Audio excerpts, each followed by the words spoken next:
Puji Tuhan, kembali lagi kita bertemu di ibadah pemuda remaja online pada sore hari ini. Sebelum kita mulai ibadah kita akan berdoa terlebih dahulu. Mari kita berdoa. Kembali lagi kami datang kepadamu Tuhan, kami mengucap syukur karena penyertaan-Mu, karena perlindungan-Mu kami boleh ada sampai hari ini Tuhan, kami boleh ada untuk kembali beribadah kepadamu Tuhan. Kiranya Engkau yang menyertai jalannya ibadah ini Tuhan, dari awal pertengahan hingga pada akhirnya Tuhan. Biar apa yang kami lakukan nanti Tuhan boleh senantiasa menyenangkan hati-Mu Tuhan. Kami akan memulaikan ibadah pemuda remaja pada sore hari ini Tuhan, dan kami alaskan doa kami hanya di dalam nama Tuhan Yesus Kristus. Haleluya. Amin.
kita berdoa. Terima kasih Yesus, terima kasih kami telah memuji nama-Mu ya Tuhan, dan sebentar kami akan menyiapkan hati kami untuk mendengarkan firman-Mu ya Tuhan. Kiranya ya Tuhan, melalui firman-Mu ini dapat tertanam dalam hati kami dan dapat menjadi rema bagi kami semua yang mendengarkannya ya Tuhan. Kami akhiri ya Tuhan hanya di dalam nama Tuhan Yesus Kristus. Haleluya, amin. Puji Tuhan, jumpa lagi pemuda remaja Jatisrono. Salam sejahtera dalam kasih Tuhan Yesus Kristus. Saatnya kita akan merenungkan firman Tuhan dengan judul Daya Tahan Rohani.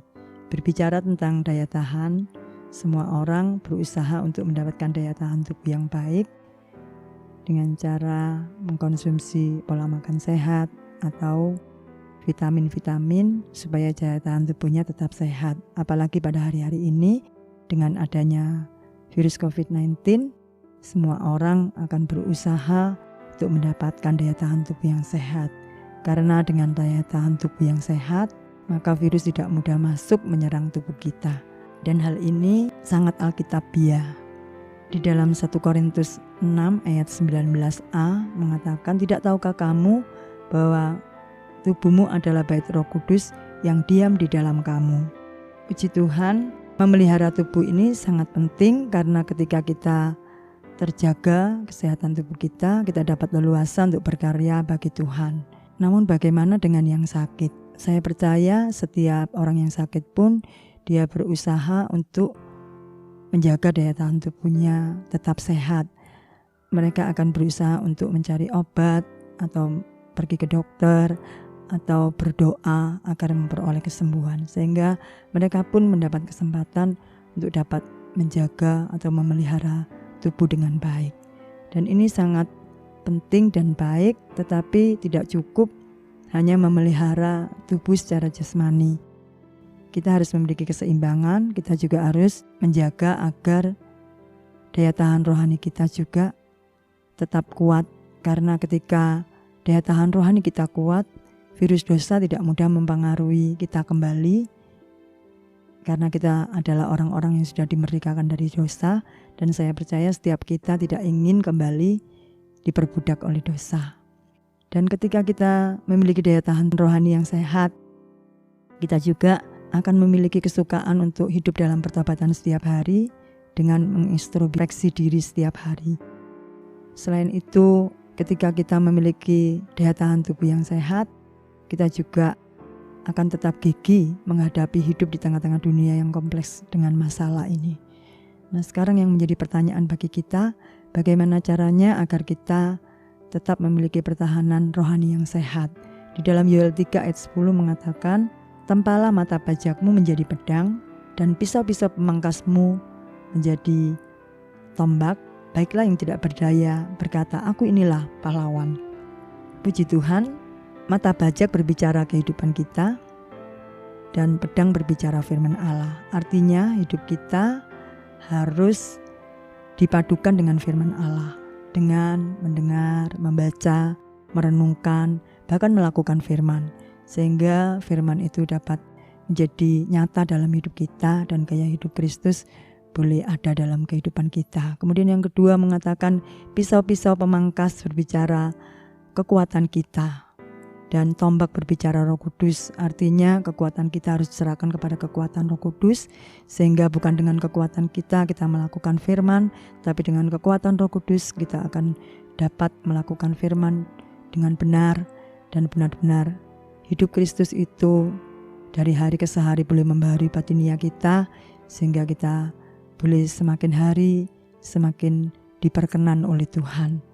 Dan itu yang akan terus membawa kita kepada satu pertahanan rohani yang kuat di dalamnya, sehingga benar-benar Yoel 3 ayat 10 bagian B mengatakan, baiklah yang tidak berdaya berkata, aku inilah pahlawan. Kita akan siap menjadi pahlawan yang dapat menghadapi hidup ini. Nah, sekarang firman Allah sudah tersedia, Roh Kudus sudah diberikan. Sekarang apa yang harus kita siapkan? Ada satu hal, yaitu kita harus melatih kemauan hati kita untuk mencari firman Allah dengan setia dan merindukan Roh Kudus untuk terus berkarya dalam kehidupan kita, sehingga benar-benar kita dapat menjadi pahlawan yang siap untuk berkarya untuk Tuhan di tengah-tengah dunia yang gelap ini. Sebagai ayat yang terakhir kita dapat melihat di dalam Efesus 6 ayat yang ke-10, akhirnya hendaklah kamu kuat di dalam Tuhan, di dalam kekuatan kuasanya. Kuat di dalam Tuhan, di dalam kekuatan kuasanya. Ini berbicara tentang memiliki pertahanan rohani yang kuat. Kiranya ini boleh selalu menjadi kerinduan kita bersama, sehingga hidup kita ini boleh menyenangkan Tuhan dan boleh selalu menjadi berkat untuk sesama, sehingga Tuhan ditinggikan dan dipermuliakan. Amin. Mari kita berdoa. Tuhan Yesus, terima kasih untuk firman-Mu. Taruh firman itu dalam hati kami dan jadikan kami pelaku firman-Mu dengan setia untuk melatih kemauan hati kami mencari Engkau, mencari firman-Mu, dan merindukan Roh Kudus terus berkarya dalam kehidupan kami, sehingga dari hari ke hari kami boleh semakin memiliki pertahanan rohani yang kuat, dan lewat hidup kami boleh memuliakan Tuhan kepada sesama kami ya Tuhan. Terima kasih Tuhan Yesus, terpujilah nama-Mu. Inilah doa kami Bapa, kami alaskan di dalam nama Tuhan Yesus Kristus, kami berdoa dan mengucap syukur. Amin.